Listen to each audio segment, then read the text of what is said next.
Hi everybody, this is Gino Mazzamuno from Mazzamuno Construction.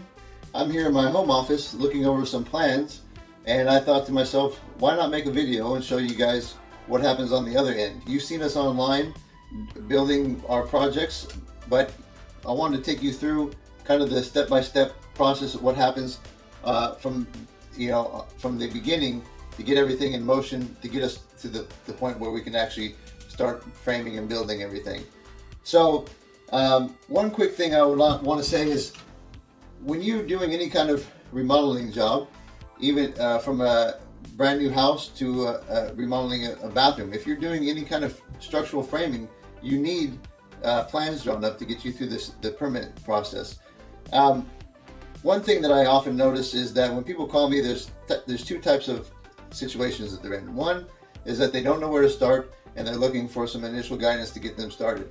And in that case, I put them in touch with my draftsman that we've used for over 40 years. He started off with my father in 1976. I was born in 1980, so you can imagine how long he's been around.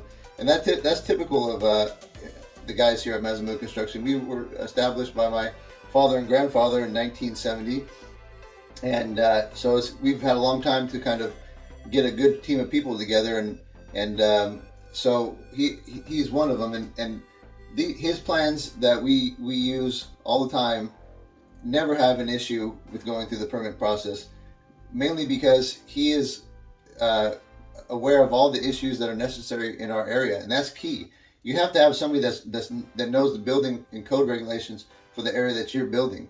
The other half of the people that I get phone calls from typically have plans and have a design concept already drawn up. And that is totally fine. I have no problem with stepping in and taking it from there.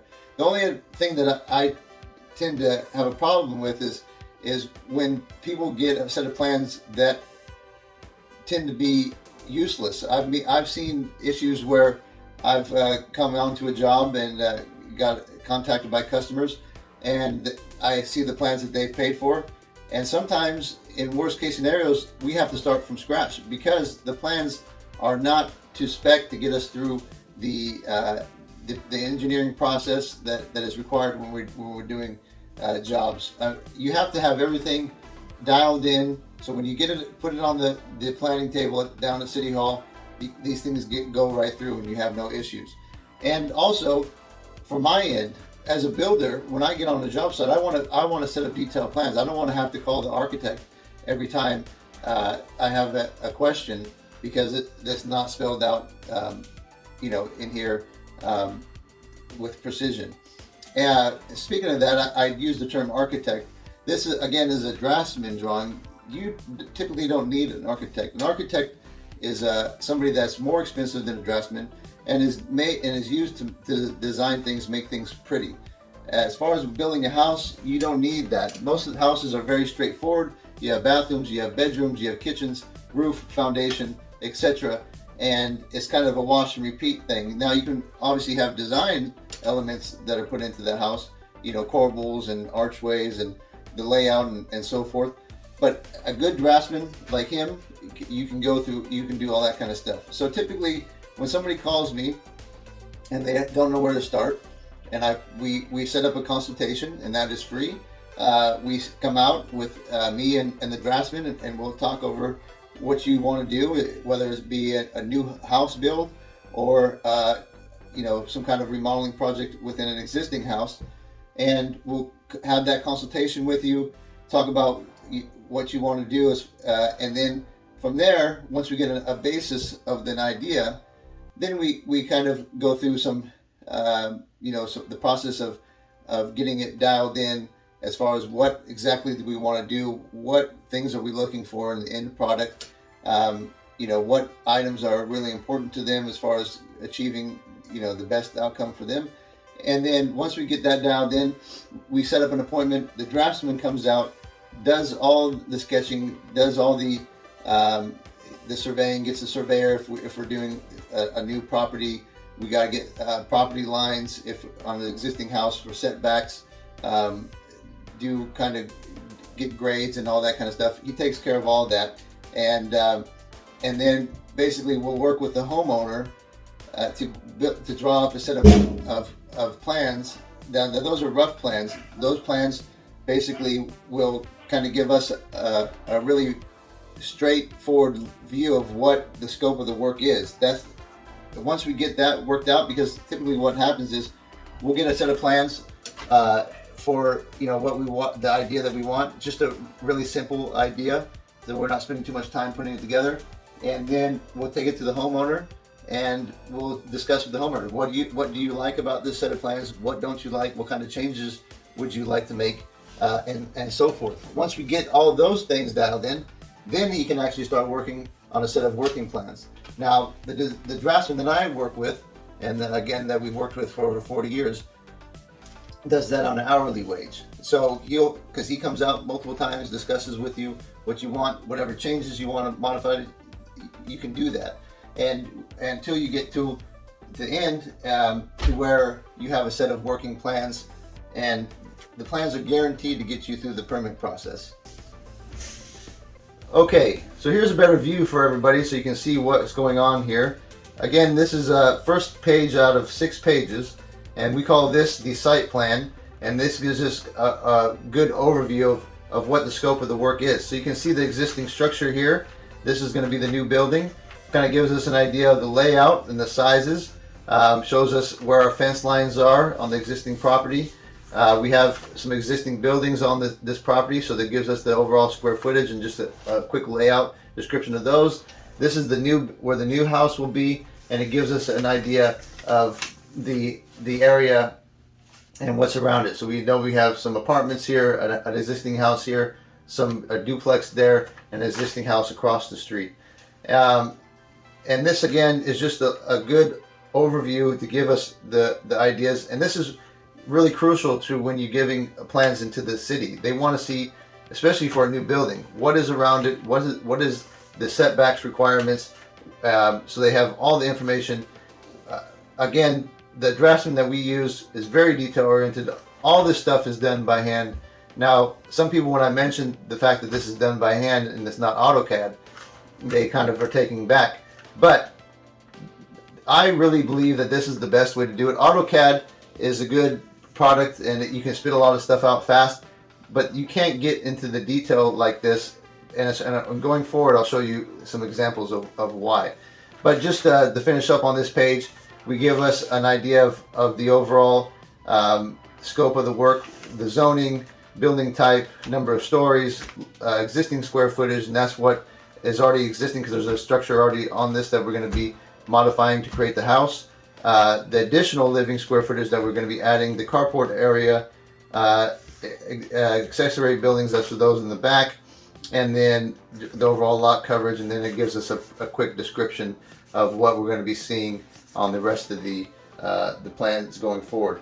So again, just on this first page, we get a lot of information. We get an idea of the overall square footage of the house, the layout, where our existing structure is, where our new structure is going to be tied into that, the layout of the roof, some entryways, and there's a lot of information just on this first page. And this is again shows you how detailed this is. And like I mentioned previously, the problem that I see with most plans is that they're not detailed enough to give you the requirement information that you need, not only for me as a builder, but for the city getting permits. So here we have our elevations. We have some electrical notes. We give us a view of what the house is going to look like from the front. So we have an entryway. We have an eyebrow here. This is going to be an attic with some windows in it. That's not going to be living space. Here's some side views. Gives us all our pitches and elevations, the type of wood that we're going to be using, the size of the windows. What else do we have here?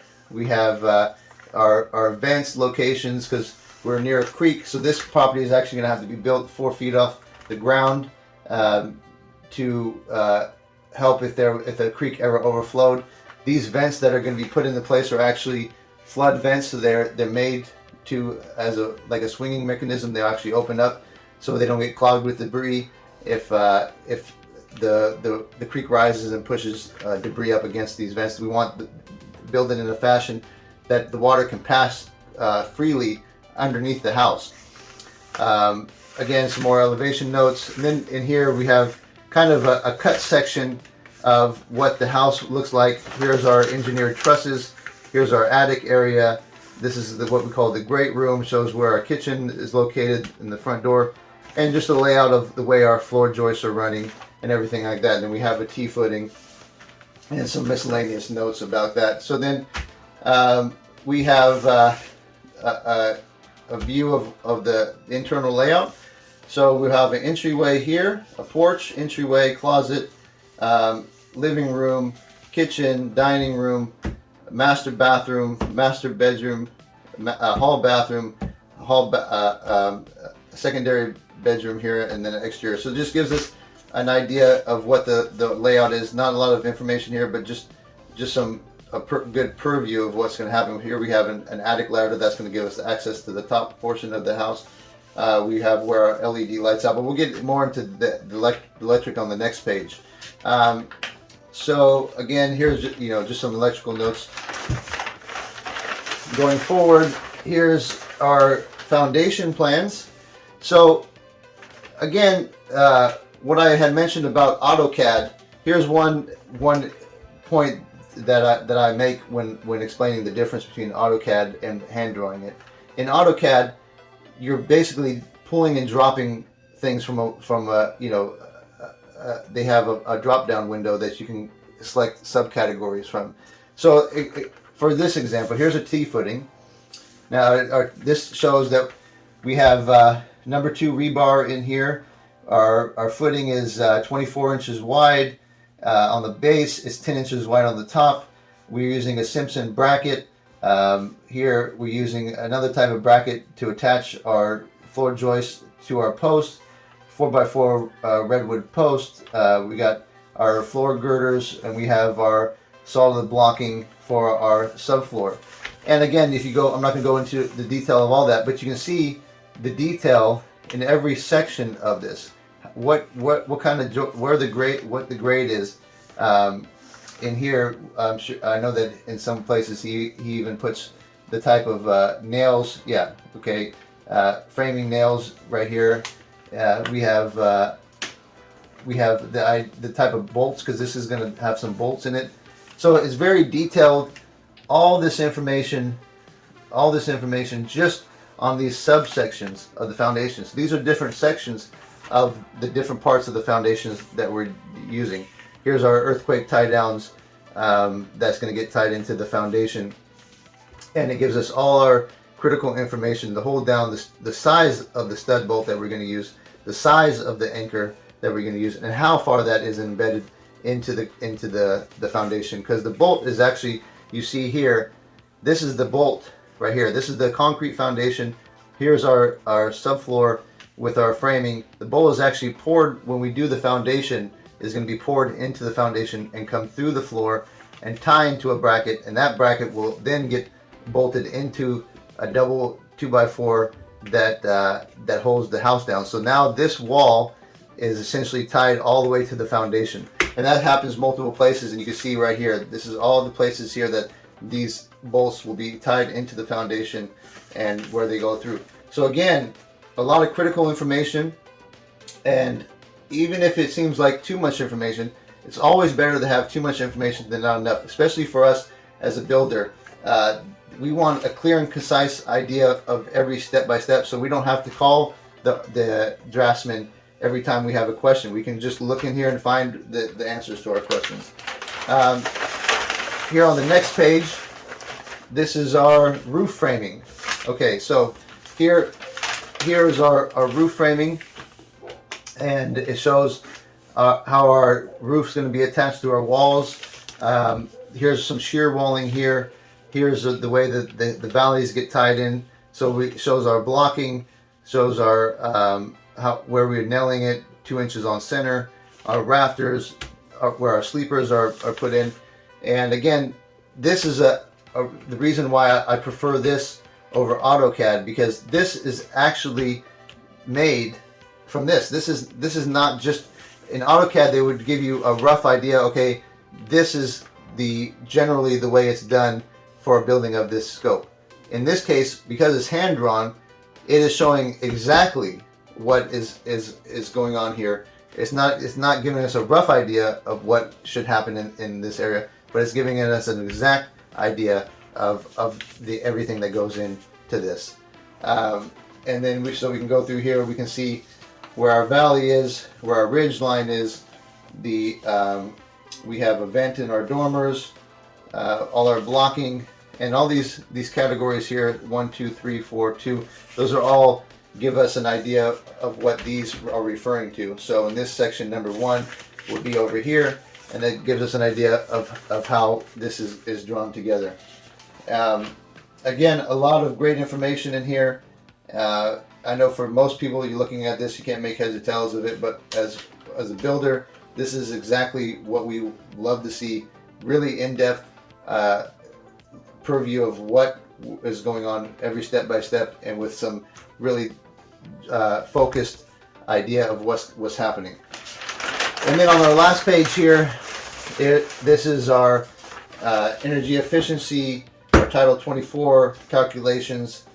This is all stuff that's required to build in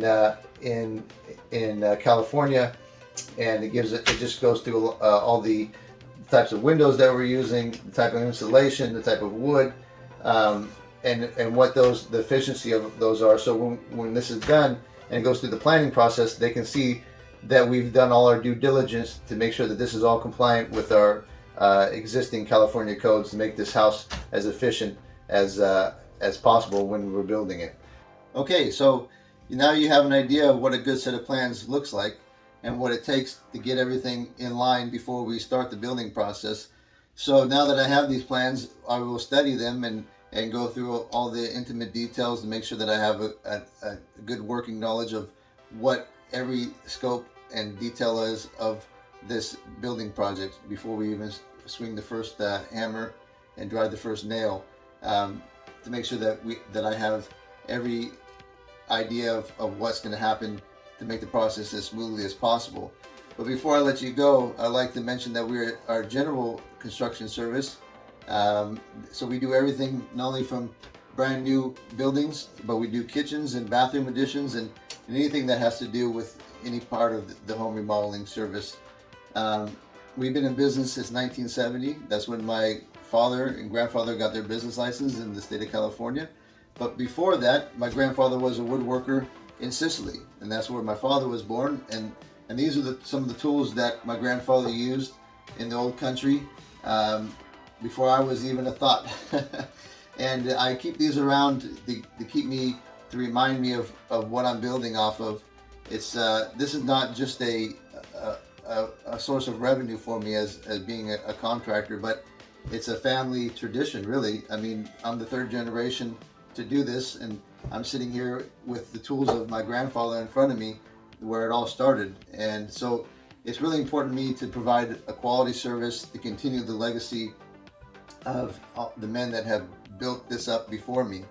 Unfortunately, my grandfather's no longer around to see me fill his shoes, so to speak, but my father is, and he's very proud of what we've accomplished, knowing all the struggles that they both had to deal with by coming to this country and building up a business and all that's required with that.